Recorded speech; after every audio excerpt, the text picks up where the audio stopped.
Revelación. Salí de la taberna con una sonrisa en los labios, sin pensar en que todavía estaba en el puerto y que corría peligro. Me animaba mucho saber que pronto tendría ocasión de oír otra historia. Hacía mucho tiempo que no anhelaba algo. Volví a mi esquina y malgasté 3 horas mendigando. Todos mis esfuerzos solo me valieron un fino ardite, pero ni siquiera eso me desanimó. Al día siguiente era duelo, pero después habría más historias. Sin embargo, mientras estaba allí sentado, sentí que una vaga inquietud se apoderaba de mí. La sensación de que se me olvidaba algo incidía en mi insólita felicidad. Intenté ignorarla, pero me acompañó todo el día y el siguiente también, como un mosquito que no podía ver y al que no podía aplastar. Al final del día estaba convencido de que había pasado algo por alto, algo relacionado con la historia que había contado Scarpy. Sin duda para vosotros será fácil, porque habéis oído la historia convenientemente ordenada y narrada. Tened en cuenta que yo llevaba casi 3 años en Tarbean, viviendo como un animalillo. Había partes de mi mente que todavía dormían, y mis dolorosos recuerdos acumulaban polvo detrás de la puerta del olvido. Me había acostumbrado a evitarlos. Igual que un tullido, procura no cargar el peso sobre la pierna que tiene lesionada. La suerte me sonrió al día siguiente, y me las ingenié para robar un fardo de harapos de la parte de atrás de un carromato y vendérselos a un trapero por 4 peniques de hierro. Estaba demasiado hambriento para pensar en el día de mañana, así que me compré un gran trozo de queso y una salchicha, y luego una hogaza entera de pan y una tarta de manzana caliente. Por último me concedí un capricho. Fui a la puerta trasera de una posada cercana y me gasté mi último penique en una jarra de cerveza fuerte. Me senté en los escalones de una panadería que había enfrente de la posada y me quedé viendo pasar a la gente mientras disfrutaba de la mejor comida que me regalaba desde hacía meses. Pronto el crepúsculo dio paso al anochecer y empezó a darme vueltas la cabeza por efecto de la cerveza. Era una sensación agradable, pero cuando la comida se asentó en mi estómago volví a notar esa sensación acuciante y con más intensidad que antes. Fruncí el ceño. Me fastidiaba que eso me estropeara un día que por lo demás podía considerar perfecto. La oscuridad se acentuó hasta que la posada del otro lado de la calle quedó bañada por un charco de luz. Unas mujeres merodeaban cerca de la puerta. Murmuraban en voz baja y les lanzaban elocuentes miradas a los hombres que pasaban. Me terminé la cerveza, y cuando me disponía a cruzar la calle y devolver la jarra, vi el parpadeo de una antorcha que se acercaba. Miré hacia el final de la calle y vi el inconfundible color gris de la túnica de un sacerdote lino, y decidí esperar hasta que hubiera pasado de largo. Borracho el día de duelo y recién convertido en ladrón, cuanto menos contacto tuviera con el clero, mejor. El sacerdote llevaba puesta la capucha y la antorcha que sostenía se interponía entre nosotros dos, así que no pude verle la cara. Se acercó al grupo de mujeres y hubo una breve discusión. Oí el distintivo tintineo de unas monedas y me agazapé aún más en el oscuro portal. El telino dio media vuelta y se marchó por donde había llegado. Me quedé quieto para que no se fijara en mí, porque no quería tener que echar a correr con la cabeza dándome vueltas. Esa vez, sin embargo, la antorcha no se interponía entre nosotros dos. Cuando el sacerdote se volvió hacia donde estaba yo, no le vi la cara, sino solo oscuridad bajo la capucha, solo sombras. El telino siguió su camino sin percatarse de mi presencia, o sin que le importara. Pero me quedé donde estaba, sin poder moverme. La imagen del hombre encapuchado, con la cara oculta en sombras, había abierto de golpe una puerta en mi pensamiento.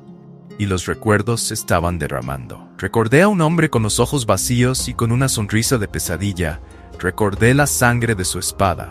Ceniza se llamaba, y su voz era como un viento helado. ¿Es este el fuego de tus padres?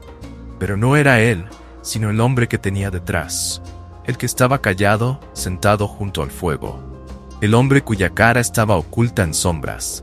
Haliax. Ese era el recuerdo que se cernía sobre mi conciencia desde que oyera la historia de Scarpy. Corrí a los tejados y me envolví en mi manta raída. Poco a poco, los fragmentos de la historia y los fragmentos de mi memoria iban encajando. Empecé a admitir imposibles verdades. Los Chandrian existían. Haliax existía. Si la historia que había contado Scarpi era cierta, Landry y Haliax eran la misma persona. Los Chandrian habían matado a mis padres, a toda mi troupe. ¿Por qué? Otros recuerdos ascendieron burbujeando hasta la superficie de mi memoria. Vi al hombre de los ojos negros, ceniza, arrodillado ante mí. Su rostro inexpresivo, su voz fría y afilada. Sé de unos padres, había dicho, que han estado cantando unas canciones que no hay que cantar. Habían matado a mis padres por recopilar historias sobre los Chandrian. Habían matado a toda mi troupe por una canción. Me quedé toda la noche despierto dando vueltas a esos pensamientos. Poco a poco comprendí que esos pensamientos eran la verdad. ¿Qué hice entonces? ¿Juré que los encontraría, que los mataría a todos por lo que habían hecho? Quizá. Pero aunque lo hiciera, en el fondo sabía que eso era imposible. Tarbean me había inculcado mucho pragmatismo. ¿Matar a los Chandrian? ¿Matar a Landry? ¿Por dónde iba a empezar? Era más probable que consiguiera robar la luna. Al menos sabía dónde buscar la luna por la noche.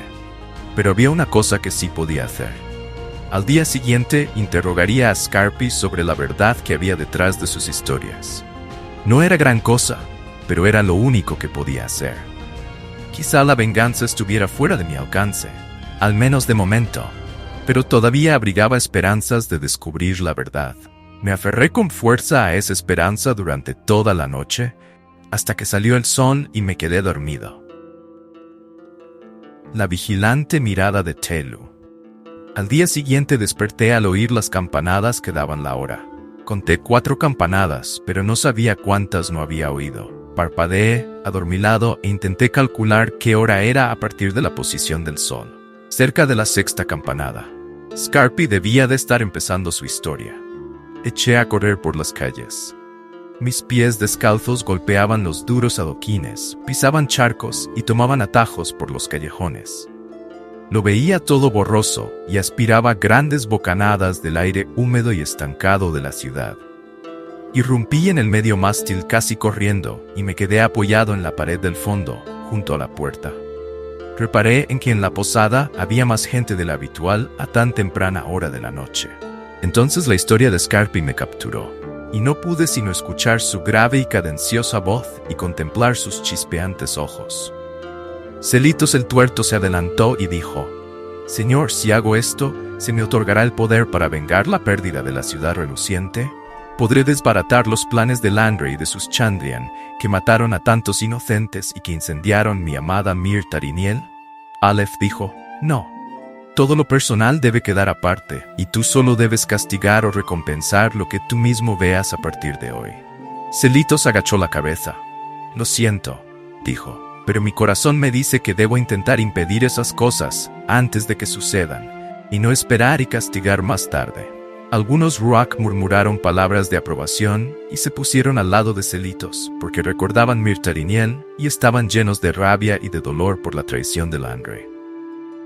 Celitos se acercó a Aleph y se arrodilló ante él.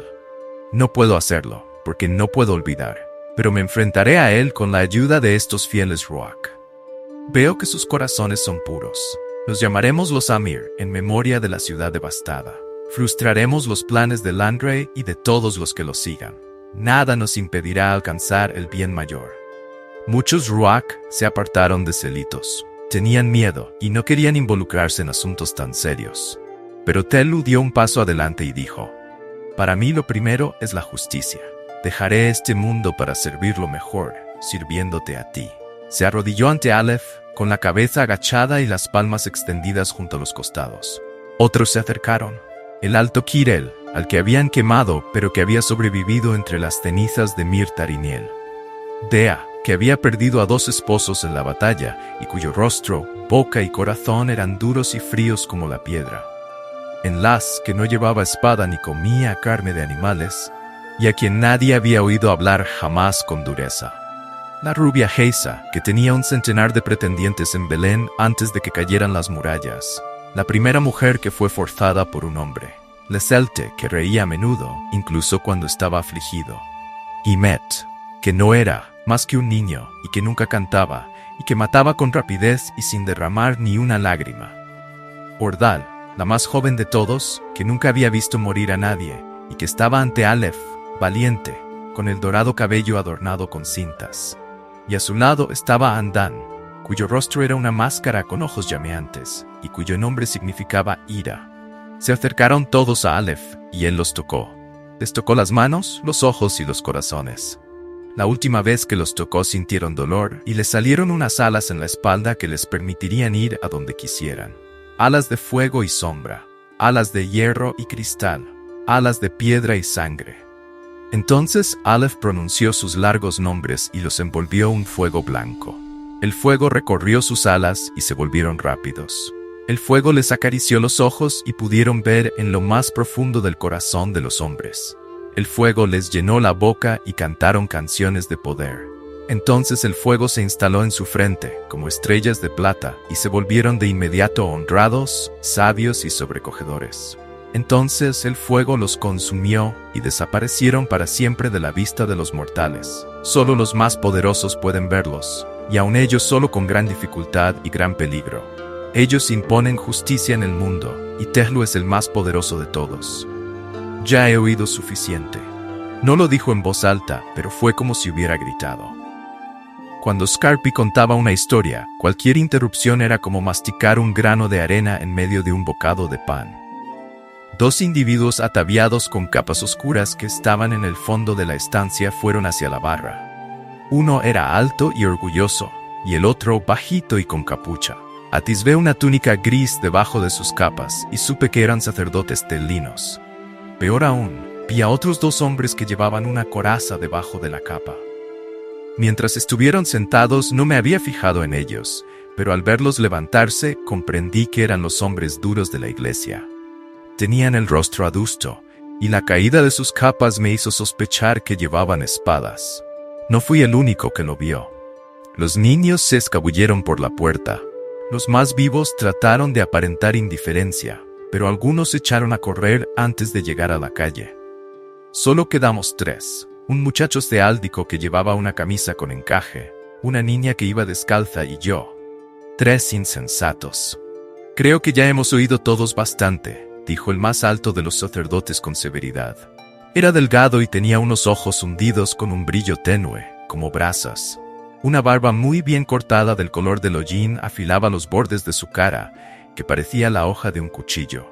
Le dio su capa al otro sacerdote, más bajito y con capucha. Debajo llevaba la túnica de color gris pálido de los telinos. Alrededor del cuello llevaba un juego de pesas de plata. Se me cayó el alma a los pies. No era un simple sacerdote, sino un juez. Los otros dos niños salieron por la puerta. El juez dijo, bajo la vigilante mirada de Tehlu, te acuso de herejía. Doy fe, dijo el otro sacerdote. El juez les hizo señas a los mercenarios. Atadlo. Los mercenarios obedecieron con brusca eficacia. Scarpi soportó todo el proceso sin alterarse y sin articular ni una sola palabra. El juez vio cómo sus guardaespaldas empezaban a atarle las muñecas a Scarpi. Luego se dio un poco la vuelta, como si quisiera apartar al contador de historias de su pensamiento.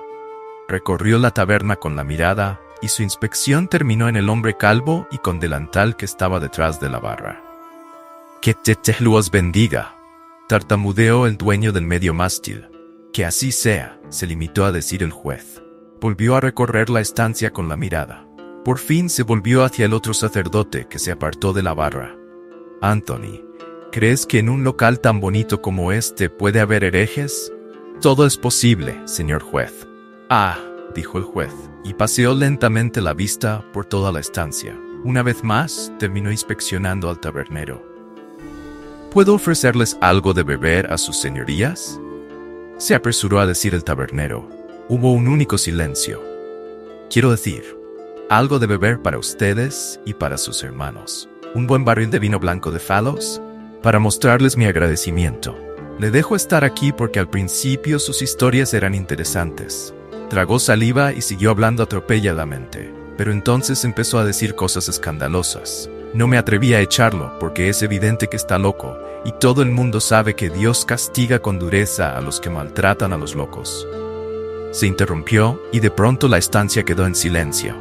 Tragó saliva, y desde donde yo estaba, cerca de la puerta, oí el seco chasquido de su garganta.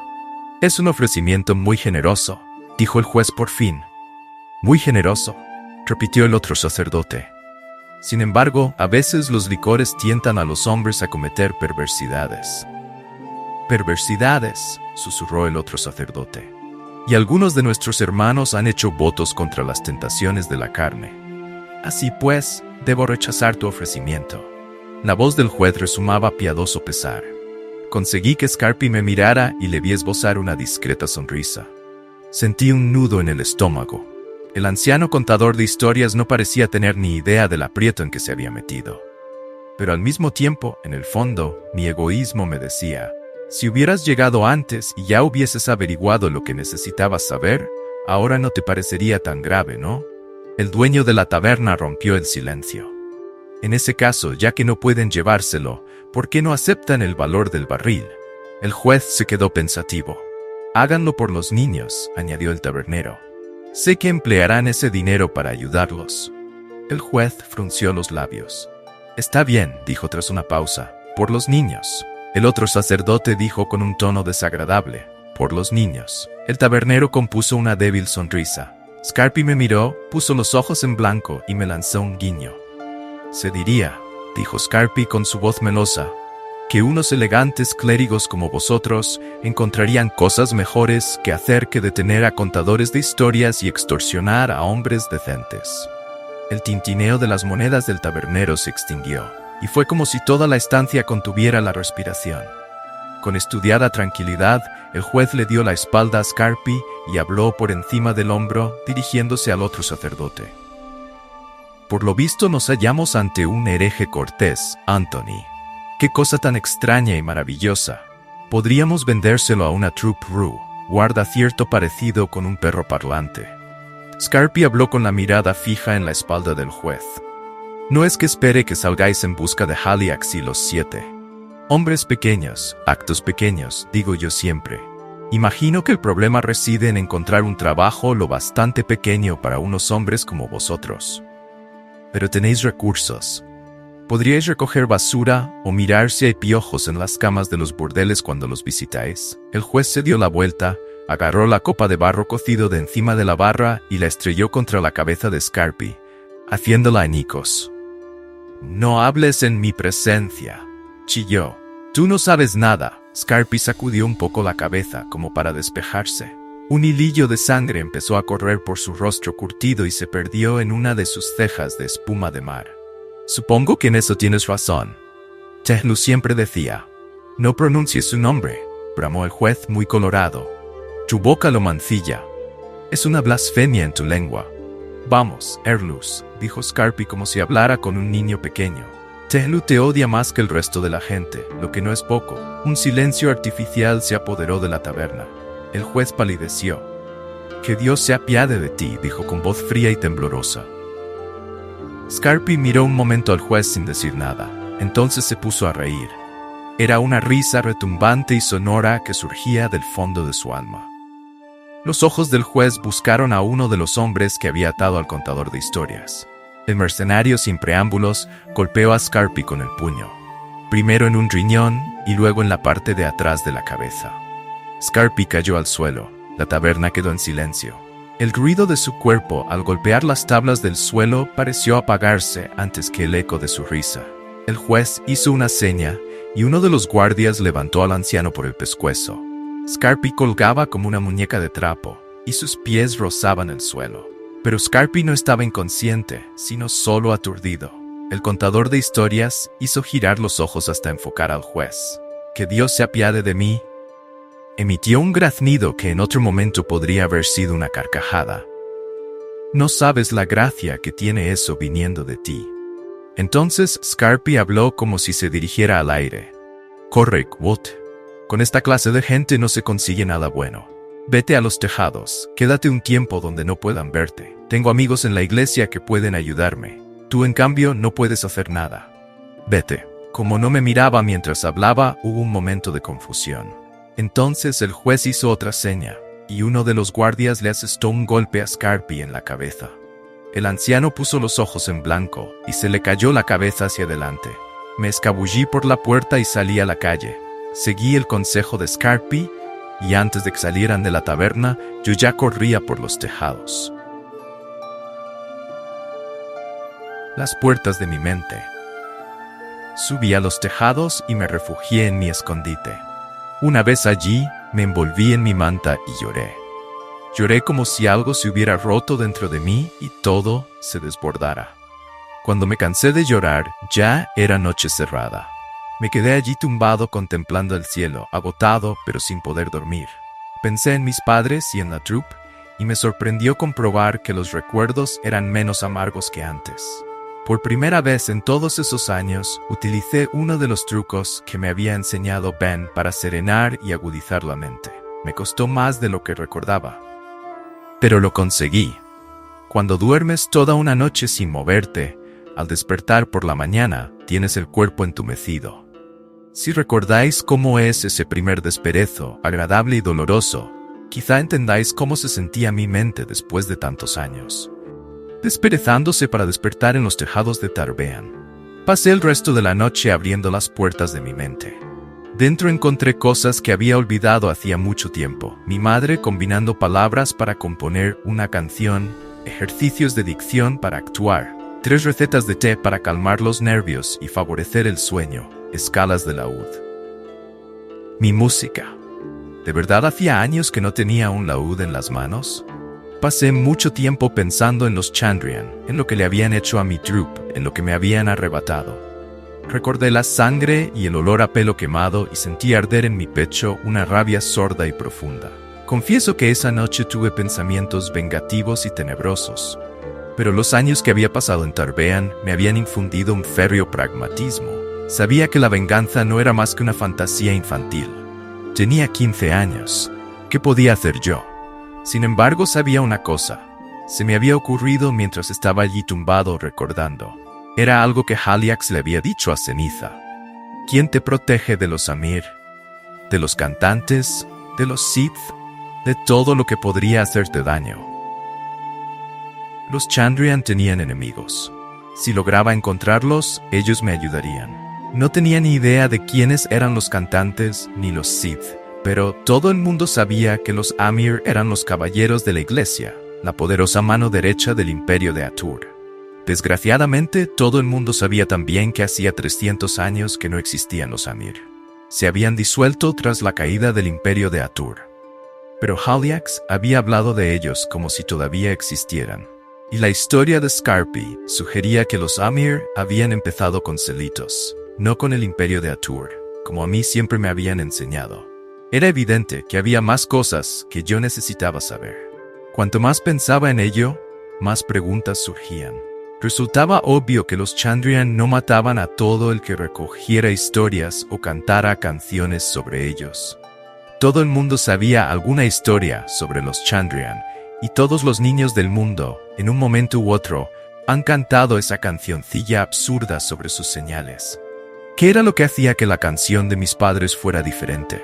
Tenía muchas preguntas, y solo podía ir a un sitio, por supuesto. Repasé mis escasas posesiones. Tenía una manta raída y un saco de arpillera relleno con un poco de paja que utilizaba como almohada. Tenía una botella de medio litro llena de agua con un tapón de corcho. Un trozo de lona que sujetaba con unos ladrillos y utilizaba como cortavientos en las noches frías. Un par de terrones de sal y un zapato gastado que me iba pequeño, pero que esperaba poder cambiar por alguna otra cosa. Y 27 peniques de hierro en moneda corriente. Todos mis ahorros. Unos días atrás me había parecido un tesoro inmenso, pero ahora sabía que nunca sería suficiente. Mientras salía el sol, saqué retórica y lógica de su escondite, debajo de una viga. Retiré el envoltorio de gastada lona con que lo protegía y sentí un gran alivio al ver que estaba seco e intacto. Acaricié el suave cuero de las cubiertas. Lo apreté contra mi mejilla y percibí el olor de la parte trasera del carromato de Ben. Olor a especias y a levadura, mezclado con el olor acre de los ácidos y las sales químicas. Era el último objeto tangible de mi pasado. Lo abrí y leí lo que Ben había escrito en la guarda hacía más de 3 años. Goth, defiéndete bien en la universidad. Haz que esté orgulloso de ti. Recuerda la canción de tu padre. Ten cuidado con el delirio. Tu amigo,